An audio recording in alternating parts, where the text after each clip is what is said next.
Hello, नमस्ते. मी doctor Monika, physiotherapist आणि कायरोप्रॅक्टर. आजकाल खूप लोकांच्या टोटल नी रिप्लेसमेंट आणि टोटल हिप रिप्लेसमेंटसारख्या सर्जरीज प्रामुख्याने आपल्याला पाहायला मिळत आहेत. खूप खूप लोक काही ॲक्सिडेंटमधून सफर करतात. त्या ॲक्सिडेंटनंतर जे काही फ्रॅक्चर होतात, त्याच्या सर्जरी होतात. तर अशा सर्जरी झाल्यानंतर काही लोक असं समजतात, की आपल्याला आता अपंगत्व आलं किंवा आपण अधू झालो. तर तुम्हाला माहिती आहे का, अशा मोठ्या ऑपरेशननंतर फिजिओथेरपी किती महत्त्वाची आहे ते?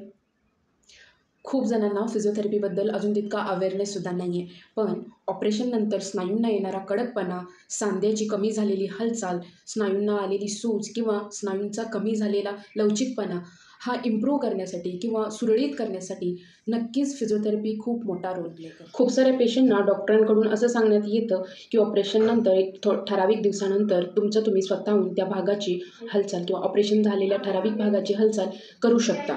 पण खूपदा त्या पेशंटला असलेल्या सुजेमुळे किंवा असलेल्या वेदनेमुळे तो पेशंट फारसा त्या भागाची हालचाल करू शकत नाही आणि त्यामुळे त्या स्नायूंचा आणि जॉईंटचा कडकपणा अधिक प्रमाणात वाढण्याचे चान्सेस असतात. पण तुम्हाला माहिती आहे का, ऑपरेशननंतर जितक्या लवकरात लवकर तुम्ही फिजिओथेरपी चालू करू शकता, तितक्या लवकरात लवकर तुमच्या सांध्याची आणि स्नायूंची हालचाल नॉर्मल होऊ शकते, वेदना कमी होऊ शकतात आणि सूजही कमी होऊ शकते.